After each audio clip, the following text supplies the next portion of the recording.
你知我唔係好中意 steering wheel 可以有得變嘅。係啊，但係咧呢架咧就係佢將一段冇得變嘅 keep 得幾闊啊！無論起步嗰下啦，同埋佢中間轉波嗰個速度咧，個感覺都好似雙離合喎，所以我就有啲混淆啦，要即刻落車查一查佢先。但係結果確認咗啦，係真係8AT嚟嘅。講真咧，今時今日嘅軚盤嗰個回位嘅力咧，其實主要都係個電腦俾你。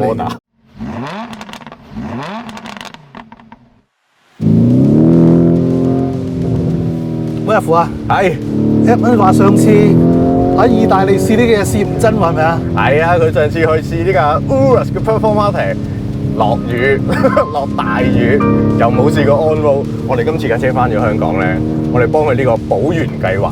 係啊，其實4區放膽去得啦，係咪啊？肯定啊，恨到 Edmund 口水都流埋啊！佢上次試唔到嘅缺失，我哋今次幫佢試翻。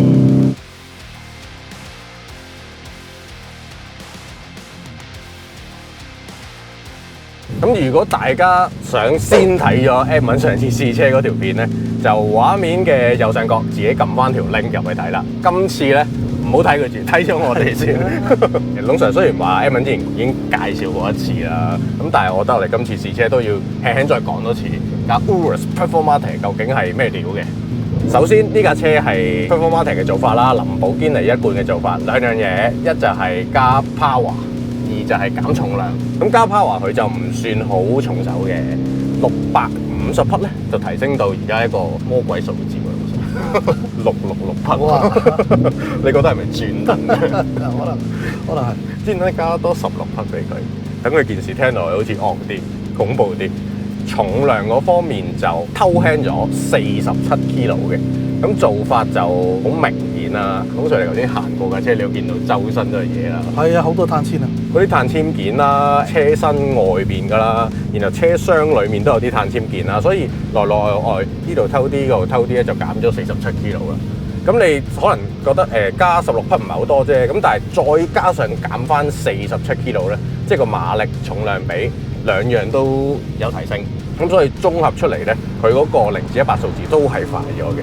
咁樣搞之後咧，嗰個極速就去到3 km/h。咁加速方面咧，0至100係3.3秒，係啊，好犀利。我哋坐喺一架牛龜咁大車入邊咧，3.3其實好恐怖，有機會想試下，但係呢度大帽山應該試唔到。但係我覺得你話減重咧，除咗得到頭先嘅數字之外咧，有一個好深刻嘅印象就係一扭軚咧，個車頭喐得好快，感覺上個車頭好輕，因為成份頭都係變咗碳纖維。係啊，即係減重嘅重要部分喺個頭冚嗰度。雖然架車都唔輕嘅，總體嚟講都仲 over 2噸嘅，但係你扭入去個感覺咧，好 sharp 好鋭利。通常你頭先話呢個軚盤嗰個轉向比率咧，同你以往試過嘅有少少唔同。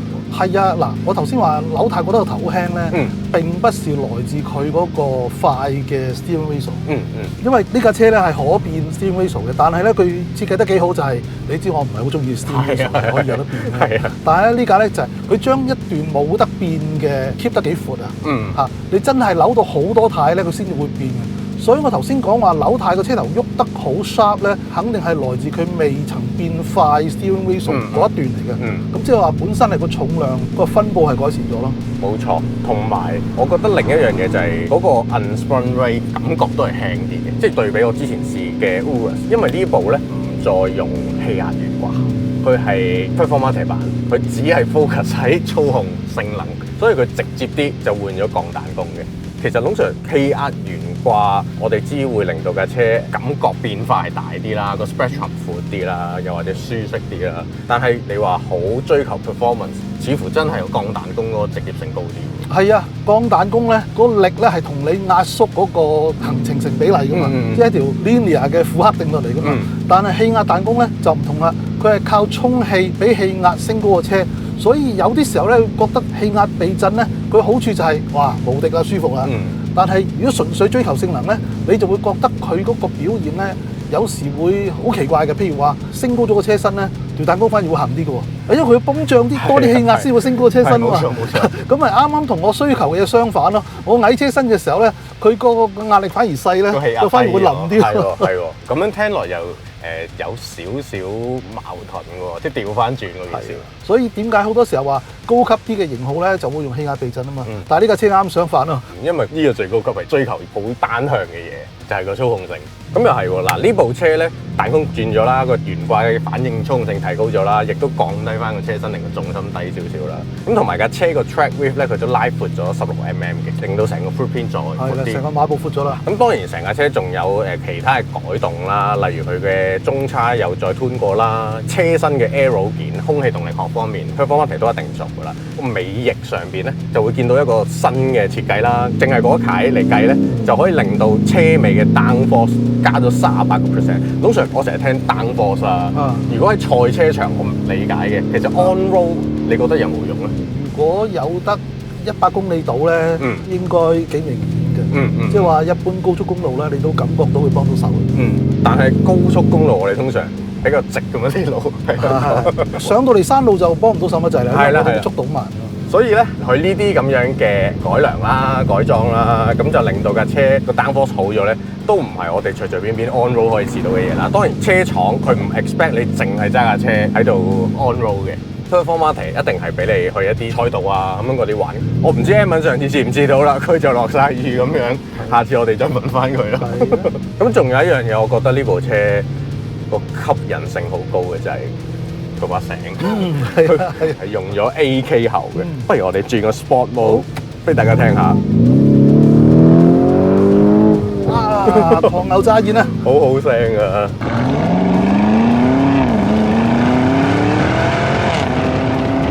同有陣時咧，佢收一收油嗰下咧，啪啪啪啪，係啊 ，pop and bang， 係啊，我都驚嚇親街坊。好彩大帽山冇乜街坊呢頭。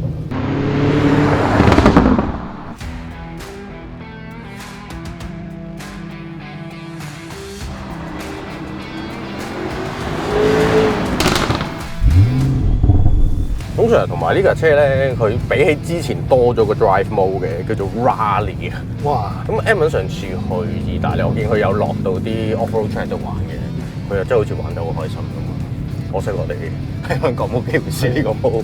而家上邊呢幾個咧，都係一啲正常林寶會有嘅 mode 啦 ，Strada 啦 ，Sport 啦，我哋而家用緊 Sport， 所以條喉係響啲嘅。仲有 Corsa 啦，呢個主要係俾你落 track 嘅時候用啦。右邊有個 individual 嘅，即係自選嘅 mode 嘅。基本上都係揀嗰幾樣嘢啦，軚盤啦、避震啦，佢係電子避震嚟嘅，同埋嗰個 drive train 嘅輸出啦。通常你覺得喺大霧山咧，邊個組合你最滿意啊？我中意避震唔好較最能嗰級，反而係中間嗰級。呢個同我平時駕駛嘅作風好似有啲唔同。係咧，我好中意教到最難。係啊，但係呢架咧，因為個彈弓真係硬，因為電子避震咧，佢係教個 damper， 唔係教個避震機，係教個 spring rate 嘛，spring rate 冇得教。所以如果你個 spring rate 有翻咁上下，夾硬將個避震較腍咧，有時會彈幾下啦，所謂 under damping，咁反而唔舒服添。咁我覺得較硬一級，即係去到中級啦，咁就啱啱好配合到條彈弓啦。好似係 rebound 嗰個幅度咧，可以收翻細少少。咁但係 drive train 咧，我都覺得要 at least 係 sport 或者以上啦，嗰個輸出啦，同埋嗰把聲啦。但係我覺得最緊要嘅係個波箱。係啊，好奇怪！你頭先見到我試完一轉車落車查書係咪？你係咪以為係 dual clutch？係啊，因為我印象之中咧，咁大馬力嘅 engine 咧，就通常咧都唔會配雙離合嘅，除非係啲賽道 oriented 嗰啲啦。係冇錯。SUV 咧，因為係講求扭力㗎嘛。係。咁所以通常都係配傳統嘅 AT 嘅。但係我揸咧，無論起步嗰下啦，同埋佢中間轉波嗰速度咧，個感覺都好似雙離合喎，所以我就有啲混淆啦，要即刻落車查一查佢先。但係結果確認咗啦，係真係8AT 嚟嘅。係啊，呢套自動波咧，嗰個反應都幾勁。一係嗰個速度啦，二咧，例如佢轉波 upshift 嗰下咧，少少 punching 嘅感覺咧，真係似雙離合。係啊，突然間用一用，扯一扯個轉數，嘣嘣咁樣嗰下轉，哇！唔係一般自動波會俾到佢反應，我都難怪龍 Sir 你會覺得，咦係咪其實唔係自動波，係咪搞錯咗咧？同埋咧呢套自動波嗰個 program 咧，我都覺得好 amazing， 唔一定要用到 pedal shift 去控制。好多時候咧，當你去到 sport mode 咧，我覺得佢經過油門、經過迫力去控制個波箱，嗰個 logic 係做得好好。當你個油門一深咧，佢真係同你扯到最尾先幫你轉嘅。但係就算你喺 Sport Mode，你可能只係2-3成油門咧，佢都可以慢慢2波、3波、4波、5波咁樣上喎。你個人個 input 同個機械嘅反應咧，好合理嘅成件事。好了解你個心意。係啊，好 logical 啊！你幾個動作佢就知道你究竟有幾進取，佢就會配合翻嚟㗎啦。冇錯。例如喺上面山頂直路加速啦，然後臨入彎前一段距離就踩心迫力嘅咧，佢係5、4、3、2，居然埋到彎前波落到1添，佢知你呢刻好 aggressive， 儲定個1波先，真係好少嘅，好少車會自己跌到落1波，呢個係有少少嚇到我嘅。但通常你覺得666匹咁勁嘅輸出，喺一架 SUV 上面咁樣表現出嚟咧，得到嘅刺激感同跑車有冇分別？定係恐怖咁多啲？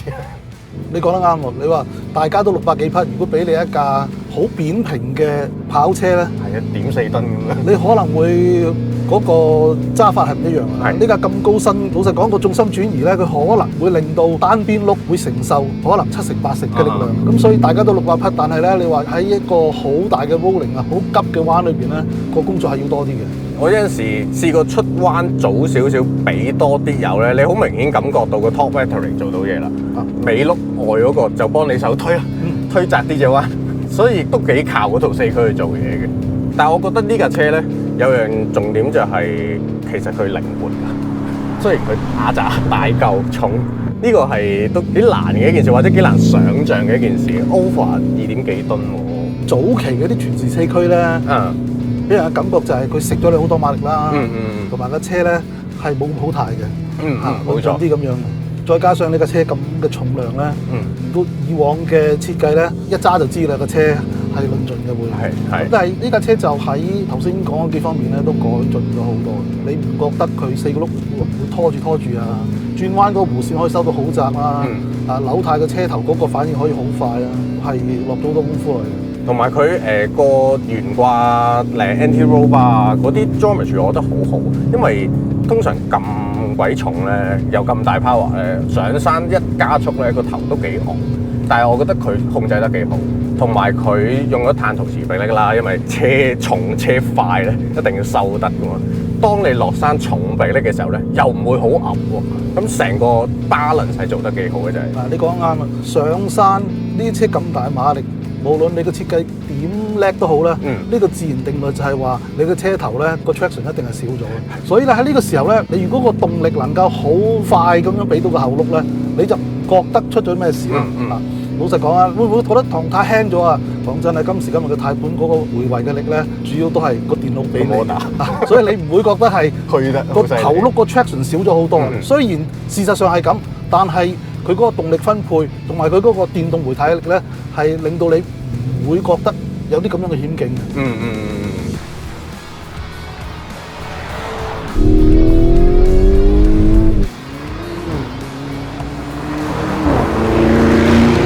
喂，阿父啊，呢架車2噸幾重啊？頭先我哋講過咧，佢嗰個軚盤係出奇地輕快喎，轉向嗰個身法幾好喎，波箱又相當之利落啦。咁剩得落一樣嘢喎，2噸幾重嘅車身，嗰個碳陶瓷迫力，你覺得個反應需唔需要時間 warm up 啊？比我想象中係唔使咯，因為我好耐之前，即係可能講緊6-7年前啦。試翻佢哋 group 嗰啲碳陶瓷碟咧，真係要啲溫度先至做到嘢嘅，同埋慢車嗰個收嘅力係比較弱啲啲。但係最近開始，例如呢2-3年，慢慢試過唔同，例如波子啦、奧迪啦、林寶啦，嗰啲碳陶瓷碟咧，好似進步咗好多，唔係好需要太多時間 warm up。以前係突然間好勁嘅個迫力嘅力，而家咧係做到好 linear 嘅喎。呢架車2點幾噸咁樣衝落去，一個重 brake 咧好穩陣，個感覺係好實在嘅。真係要落車睇一睇先至搞清楚究竟係鋼碟定係碳陶瓷碟。係啊，冇呃你嘅，係俾咗碳陶瓷你嘅，冇呃到你錢。呢套太拎啦，亦都係 upgrade 咗嘅呢部。其實我哋好大條拎嘅龍 Sir，而家呢條20幾寸。係啊，或者咁講，我哋今日主要係行大帽山全錦公路啦。冇咗氣壓避震，我覺得比起我之前試嘅普通 Urus 咧，係的確冇咁舒適嘅。車廂嘅震動啊，少少嘅雜聲啊，都係比較多嘅。咁但係你買得 Performante 就一定係有呢個追求，你先至會揀佢嘅。所以呢一 part 算唔算犧牲？我覺得又未至於犧牲嘅，你係明知㗎咯。係啊，所以又冇理由攞嚟投訴嘅咯呢樣嘢。通常有樣嘢我未講啊，就係呢架 Urus 嘅 Performante 咧 launch 之前啦，已經破咗 Pine Peak 嗰個爬山嘅速度紀錄嘅。對上一部嘅紀錄保持者，你都揸過嘅。哦，其實佢個 friend 嚟，係賓利嘅 Bentayga。冇錯，上次 Bentayga 你都揸得好開心啊！係啊，大家都知㗎啦，佢哋一個集團入邊好多嘅姊妹車啦，去到一啲好頂級嘅，例如林寶嘅 Urus 啦、賓利嘅 Bentayga 啦、保時捷嘅 Cayenne 啦，當然仲有 Audi 啊、Volkswagen 啊嗰啲都有 share 一啲例如車架啊、engine 波箱啊各樣嘢啦。咁但係佢哋各自有唔同嘅手法去處理嘅。上次嘅 Bentayga 同今次嘅 Urus， 我覺得係兩個極端嚟嘅。係，如果你唔講咧，都想像唔到大家會有共用咁多關鍵零件。以呢一架 Urus 嚟講啦，有啲人就會咁講，呢咁大馬力嘅車香港冇用啦。係啊，但係呢啲車唔係淨係賣俾香港人喎，即係車廠做出嚟係 fulfill 好多人㗎喎。如果我想像自己揸一架咁嘅車喺德國，我又可以載到5個人啦，呢個 full size 嘅 SUV 啦，然後我又可以喺 Autobahn 好快咁行啦，其實都真係幾爽幾 practical 嘅所有嘢都。你睇下意大利同德國南部咧，隔咗阿爾卑斯山嘅，即係你喺米蘭咁樣經過阿爾卑斯山去呢個慕尼黑啊，哇！呢架車真係冇得頂啊！真係。不如下次咧。有得去意大利，我哋去啦，唔好俾 Edmond 去。唔一樣嘛。咁你哋幫我哋支持我哋喺留言度打我同龍 Sir 個名，下次俾我哋去。咁好啦，今次差唔多啦，記住訂閱我哋 channel 啦，撳嗰個鈴鈴啦，然後就要 follow 埋我哋嘅 IG Facebook。嗱，大家睇我同 Edmond 試車試得多啦，如果大家喜歡我同阿符呢個組合咧，都可以用 Super Thanks 支持我哋㗎。多謝，多謝迪先。